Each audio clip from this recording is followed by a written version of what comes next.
दोस्तों सभी को नमस्कार। दोस्तों ये सिक्योर लाइफ है। यहां पर कैसा भी व्यक्ति आए सभी की आवाज तेज हो जाती है। दोस्तों मेरी तो आवाज कुछ थी भी नहीं, लेकिन यहां पर वो टाइगरों को सुन सुनकर दोस्तों मैं भी टाइगर बन गया। मुझे नहीं पता था मैं भी टाइगर हूं। थैंक यू दोस्तों। मेरा नाम महेश चंद और काम के बारे में बताऊं दोस्तों, इस बिजनेस से पहले मैं एक सिलाई का काम किया करता था। छोटी सी दुकान क्या बोला है आप बताओ। एक मशीन हो वो कोई दुकान हो सकती है क्या? अरे एक मशीन तो हर घर में होती है नहीं होती? उसी मशीन को लेके घूम रहा था दोस्तों एक जगह पे। दोस्तों सिलाई कर रहा था काफी समय से। जैसे परशुराम जी ने बताया, दिक्कतें तो हम सभी के साथ हैं, मेरे साथ भी थी दोस्तों दिक्कतें। मैंने भी थोड़ी सी पढ़ाई की है। पढ़ाई करने के बाद मेरे घर में सिलाई का काम हुआ करता था दोस्तों। देख देख के मैं उसको सीख गया। और ज्यादा पढ़े लिखे नहीं थे तो नौकरी का तो कोई मतलब ही नहीं है, क्योंकि सर लोग तो हाई स्कूल इंटर हो चुके तो इनकी दौड़ भाग करके फौज की नौकरी लग गई, किसी की पुलिस में लग गई, तो अपनी तो कहीं चपरासी लेवल के अभी हिसाब किताब नहीं था। लेकिन घर में जो काम होता था उसको सीख गया दोस्तों। और सीख गया तो मैंने उसी काम को किया। और उस काम को करते हुए सर काफी समय हो गया। आगरा में मैंने 16 साल इस सिलाई को किया है और उसी से गुजर बसर चला रहा था दोस्तों। मेरी भी तमन्ना थी, क्योंकि मेरे संग के दोस्त थे, जब मैं पढ़ता था तो वो अमीर बाप के बेटे थे, कोई कुछ था कोई कुछ था। मेरे भी उनको देख के सपने जगते थे, लेकिन घर पर आने के बाद मेरी स्थिति ऐसी थी कि सब सपने दबे रह गए। और जब अपने काम को करता था तो उसमें भी इतना ही पैसा आता था कि शाम तक दाल रोटी चलना ही मुश्किल था। सिलाई को करते करते बहुत समय गुजर गया। सबकी जिंदगी में सिक्योर लाइफ आप आई दोस्तों, मेरी भी जिंदगी में आई, लेकिन मैं उसको पहचान नहीं पा रहा था। बहुत सारे लोग एक बार के कहने से प्लान देख लेते हैं, कोई 2 बार के कहने से। मेरे पास कम से कम 10 बार उस बंदे ने इनवाइट किया, लगातार 3 महीने तक इनवाइट किया। लेकिन एक बार क्या लाइट वगैरह नहीं आ रही थी, क्योंकि बिजली से ही काम होता है, प्रेस व्रेस लगानी होती है। और उस समय लाइट नहीं थी, तो उस समय मैंने सोच लिया मैंने चलो यहां टाइम न देके वहां टाइम देख लेते हैं। और ये बंदा बहुत दिन से पीछे पड़ा हुआ है, मैं चलो जाके देखते हैं। और दोस्तों जब मैंने बिजनेस को देखा तो वह लाखों की बात बताई जा रही थी, मगर मेरे समझ में नहीं आ रही थी। पर मैंने सोचा मैंने कि जब पूरा समय यहाँ दिया है तो क्यों ना चेक कर लिया जाए दोस्तों। मैंने एक बंदे से पूछा, आपने यहाँ लाखों रुपए की बात बोली है, क्या आपके पास वास्तव में है, सबूत दिखा सकते हो? तो दोस्तों उन्होंने अपनी पासबुक दिखाई। एक व्यक्ति ने विदेश के बारे में बोला था तो उन्होंने अपने पासपोर्ट दिखाया। और जिस व्यक्ति ने अपने कार के बारे में बोला था अपने कार की चाबी दिखाई। ये दोस्तों तीनों चीज मुझे दिखाई। अब देखने के बाद तो विश्वास करना पड़ेगा या नहीं करना पड़ेगा? दोस्तों मैंने विश्वास किया। अब विश्वास करके मैंने इसमें ज्वाइन करके इसमें काम किया। ये तीनों चीज मेरे पास भी आ गई दोस्तों। Thank you. लेकिन जब मैं प्लान देखकर घर आया था दोस्तों, प्लान देखकर जब घर आया तो 7-8 हजार वाली बात होती है। मेरे पास इंतजाम नहीं था। मेरे दिमाग से दूसरे तीसरे दिन ये बिजनेस निकल गया, क्योंकि पैसे की व्यवस्था थी नहीं घर में। लेकिन इस बिजनेस में बताया जाता है सक्सेस सपोर्ट सिस्टम की वजह से अपलाइन घर पे फॉलोअप करने जाती हैं। मेरा भी फॉलोअप हुआ तो बताया कि बिजनेस बहुत बढ़िया है महेश चंद जी, आप करोगे तो आपकी सिलाई छूट जाएगी, जीवन बदल जाएगा, बच्चों का भविष्य बन जाएगा। मैंने कि वो सब बात सही है, मैं मेहनत में कमी कोई नहीं करूंगा, फार्म तो मेरा भर ही गया है, और जो पैसे की बात है वो आप लगा दो। ये आप लोगों के साथ होता होगा दोस्तों। ये मैंने भी बोला कि पैसे आप लगा दो। अपलाइन ने मुझे बहुत अच्छी तरह से समझाया, महेश चंद जी ऐसा है, अगर मां बनना है तो दर्द तो आपको ही सहना पड़ेगा। बात सही है या नहीं? बोले दर्द तो आपको ही सहना पड़ेगा, मगर हम उसको क्या है थोड़ा सा हेल्प कर सकते हैं। वो भी किस, मैं सोचा थोड़ी हेल्प कर सकते हैं, इसका मतलब क्या थोड़ा पैसा लगा सकते हैं। लेकिन मैंने कि चलो ठीक है बताओ थोड़ी हेल्प कर दो। बोला हेल्प हम केवल आपको समझा सकते हैं। फिर मैंने कहा अरे फिर क्या की हेल्प है। लेकिन फिर भी वो हेल्प मेरे काम आई। बोले मैचन जी ये बात बताओ, आप जिस सिलाई को कब से कर रहे हो? मैं सर मुझे 16 साल हो गई इस सिलाई को करते हुए। बोले इससे पहले पिताजी क्या करते थे? सिलाई। वो बाबा क्या करते थे? सिलाई। तो आप बताओ उनको कितना समय हो गया सिलाई करते हुए ये पता नहीं है, लेकिन आपको तो पता है कि आपको 16 साल हो गई। बोले हाँ। तो आप बताओ 16 साल में 8,000 रुपए नहीं है, साल के 5,000 के हिसाब से 500 रुपए के हिसाब से भी आप बताओ क्या गारंटी आने वाले समय में आपके पास पैसा होगा? यानी बात तो सही है। तो आप बताओ जो आपके बड़े बड़े बच्चे हैं, आने वाले 4-4 साल बाद इनकी ब्याह शादी करोगे, उस समय लाखों रुपया कहां से लाएगा? जो बात सही है। तो फिर मेरे दिमाग आवाज निकली, मैंने कि ऐसा है आप जैसे भाइयों से ले लेंगे। बोले उस समय उधार लोगे कि नहीं लोगे? मैंने कि हाँ लेंगे। तो बोले उस समय उधार लोगे, उस समय का इंतजार कर रहे हो, क्यों ना आज ही ले लो 7-8 हजार रुपए उधार और लेके बिजनेस शुरू करो और 3-4 साल में सबकी जिंदगी बदली है दोस्तों। और मैंने पैसा लेने के लिए निकल गया, मेरे समझ में आ गई बात। इस बिजनेस से पहले दोस्तों जब भी मुझे जरूरत पड़ी मैंने केवल ब्याज पे ही पैसा लेके अपना काम चलाया।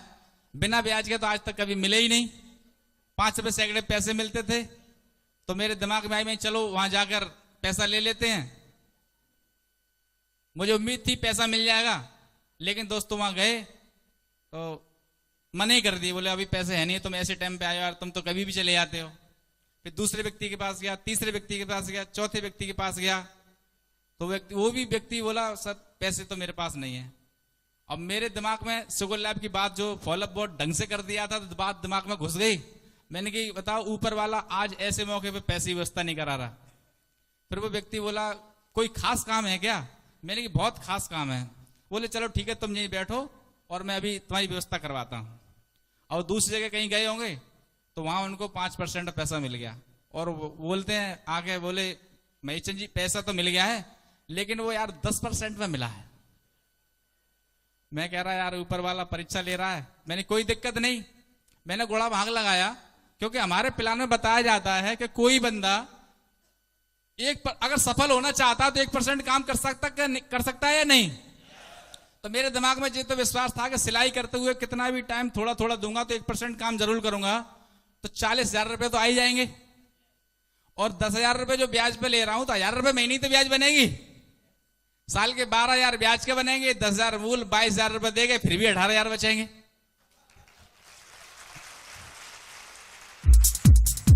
Thank you.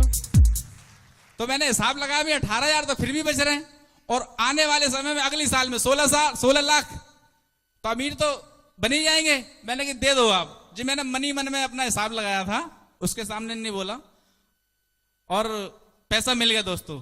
लेकिन जैसे ही पैसा मिला और मैं लेके आ गया प्लान के पास, मैं ये लो बोले चलो। मैं कहा तो दोस्तों हम बैंक में गए, डीडी बनवाई, भिजवा दिया। भिजवाने के बाद दोस्तों इसमें काम शुरू करा। जो सबके साथ जो दिक्कत आती है 2 वाली मेरे साथ भी आई। ये बिजनेस बहुत आसान है और नहीं समझो तो सबसे कठिन है बात है? सही बात है या नहीं दोस्तों? मैं 2 लोगों के पास गया, सब लोग क्या बोलते हैं? बेकार है, बेकार है। सिस्टम में जाता था टाई वाई बांध के, पहले कभी जीवन में टाई नहीं बांधी, लेकिन जब टाई वाई बांध के जाते थे उस समय ग्राहक आता था दुकान पे। बोले यार मास्टर साहब तुम कहाँ जा रहे हो? तो मैं कहता तुम भाई बाद में आ जाना, 1 घंटे बाद आ जाना। तो घर वाले भी कहते थे जैसे तैसे ग्राहक आया, अजय जाना पता नहीं पागल हो गए, जना टाई बांध गए, कहाँ निकलते, कुछ मिल रहा नहीं है, कुछ भी नहीं मिल रहा है, खामा खा पागल हो गए। इस तरह से बोलते रहते थे दोस्तों। तो मैं काफी लोगों से बोलता था, मना करते रहते थे। कोई भी आदमी ज्वाइन ही नहीं कर रहा, ग्राहकों को इन्वाइट कर रहा हूं वो भी ज्वाइन नहीं कर रहे। लेकिन सिस्टम में बताया जाता था ट्रेनिंग में किताब पढ़ो। तो किताब में मैंने पढ़ा था, वैसे बहुत मैं मायूस भी हो गया था, काफी लोग ज्वाइन नहीं कर रहे थे क्योंकि इधर महीना भी होने वाला था उसका ब्याज का, तो उसकी ज्यादा टेंशन हो रही थी, ब्याज दूं और इधर चेक भी नहीं आ रहे और टाइम सिक्योर लाइफ में जा रहा है, काम भी कम हो रहा है, तो ये दिक्कतें आ रही थी मुझको। तो मैंने एक किताब में बात पढ़ी थी कि एक व्यक्ति का एक घोड़ा था जो उससे काम लिया करता था, वजन ढोया ढाई करता था। तो वो क्या हुआ कि एक दिन क्या है किसी जंगल में अपने घोड़े को चराने के लिए निकल गया और चराने के लिए निकल गया तो घोड़ा चढ़ते चढ़ते क्या थोड़ी दूर निकल गया था और वहां पर एक बहुत पुराना कुआं था। वो बंदा देख रहा था ये घोड़ा मेरा आगे ज्यादा ना निकल जाए, क्यों कुएं में ना गिर जाए, ऐसा वो सोच ही रहा था। लेकिन जानवर है, वो तो चढ़ते चढ़ते आगे निकल गया और क्या हुआ कि वो कुएं में गिर गया। कुआं सूखा हुआ था, काफी पुराना था, कुएं में गिर गया। और जैसे ही उस बंदे ने देखा, नजर मारी कि मेरा घोड़ा अभी तो यहीं था, कहीं ऐसा तो नहीं कुएं में गिर गया।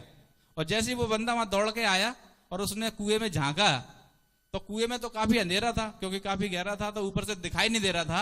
लेकिन उसमें घोड़े की चिल्लाने की हैंची हैंची की आवाज आ रही थी और बोला यार ये तो घोड़ा इसी में गिर गया और इतने ऊंचे से गिरा है, ये घोड़ा तो जो है पैर हाथ टूट गए होंगे, मरने के कगार पर होगा।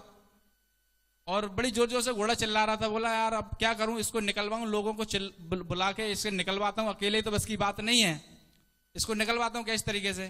तो उसने सोचा यार मैं लोगों को बुलाऊंगा, लोग निकालेंगे, लेकिन निकालेंगे तो इसके सबरे हाथ पैर तो टूट ही चुके होंगे, तो इसकी मल्लम पट्टी करानी पड़ेगी। और फिर भी मल्लम पट्टी होने के बाद ये सही तो हो सकता है, लेकिन ये दौड़ने के लायक और काम करने के लायक तो नहीं रह सकता ना। उसके दिमाग में बात ये वाली बात आई। तो ना सोचा ऐसा करते हैं, इसने घोड़े ने मेरे साथ कम से कम 10 साल रहा है, मेरा इसका साथ रहा है, तो मैं इसको ऐसे तो जाने नहीं दूंगा। ऐसा करते हैं, इसकी यहीं पर समाधि बना देते हैं और यहां पर क्या है हमारी याददाश्त बनी रहेगी। और वैसे अगर मर जाएगा तो चील कौए खाते हैं, लेकिन इसको हम इसी में दबा देते हैं। और इधर घोड़ा क्या सोच रहा था कि मालिक मेरा आ गया है, क्योंकि अंधेरे में से उजाले में जब देख रहा था तो मालिक मेरा आ गया है, अब ये मुझे बचा लेगा। तो उसको थोड़ी सी तसल्ली महसूस हुई कि मेरा मालिक मुझे बचा लेगा। और लेकिन मालिक के दिमाग में उल्टी बात चल रही थी। वो सोच रहा था कि अगर मैं निकालूंगा तो सही तो वैसे नहीं होगा, क्यों ना इसमें मिट्टी या डली है, इसी को डाल के इसमें इसकी समाधि बना देते हैं। तो उसने वही फावड़े की व्यवस्था की, लोगों की व्यवस्था नहीं की, फावड़े की व्यवस्था की। और व्यवस्था करके जैसे ही वहां से मिट्टी डालना स्टार्ट किया, और घोड़ा सोच रहा था मालिक मुझे निकालेगा, और उसने जैसे मिट्टी डालना स्टार्ट किया, तो जैसी मिट्टी डाली उसने, तो सोचा ये तो मुझे दबाने की कोशिश कर रहा है। तो घोड़ा जितना चिल्ला रहा था उससे और डबल स्पीड में चिल्लाया, अरे मैं तो जिंदा हूं भाई, मुझे क्यों दबा रहे हो। लेकिन वो मालिक तो मिट्टी डालता रहा उस पर, और डाल दे। तो घोड़ा का क्या करता था, उसको तो जान बचानी थी किसी तरीके से। तो जैसे ही वो मिट्टी डालता था तो वो हिल के क्या हुआ, मिट्टी को नीचे गिरा देता था। फिर मालिक मिट्टी डालता था, फिर वो हिल के मिट्टी नीचे गिरा देता। ऐसी लगातार ऊपर से मिट्टी आती रही और घोड़ा हिल हिल के मिट्टी के ऊपर आता रहा। और दोस्तों लगातार इस तरह से होता रहा, लगातार ऐसा होता रहा। और मिट्टी डाल डाल के उसने इतनी मिट्टी डाली कि पूरा कुआं भर गया, और मिट्टी के ऊपर आके वो घोड़ा भी ऊपर आ गया और बिल्कुल सही भी हो गया। दोस्तों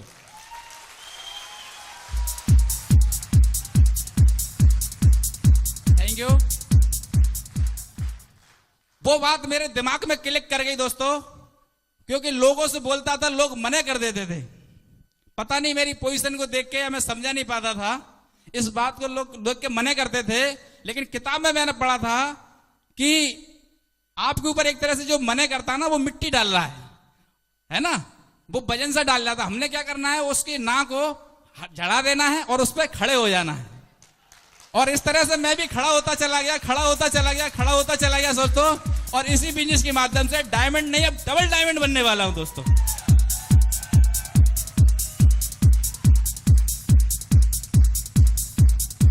थैंक यू। इस बिजनेस से दोस्तों मुझे बहुत कुछ मिला है, उम्मीद नहीं थी, क्योंकि मैं तो इस बिजनेस में 2-4 हजार रुपए के लिए आया था। 3-4 हजार रुपए कैसे भी कम जाए, अपनी सेटिंग हो जाएगी। लेकिन बिजनेस से दोस्तों लाखों रुपए महीने की इनकम आ रही है। जिस इलाके में रहता हूं, पहले तो सबसे खराब कोई घर था तो मेरा ही था, लेकिन आज उस इलाके में सबसे कोई घर अच्छा है तो अपना ही है दोस्तों।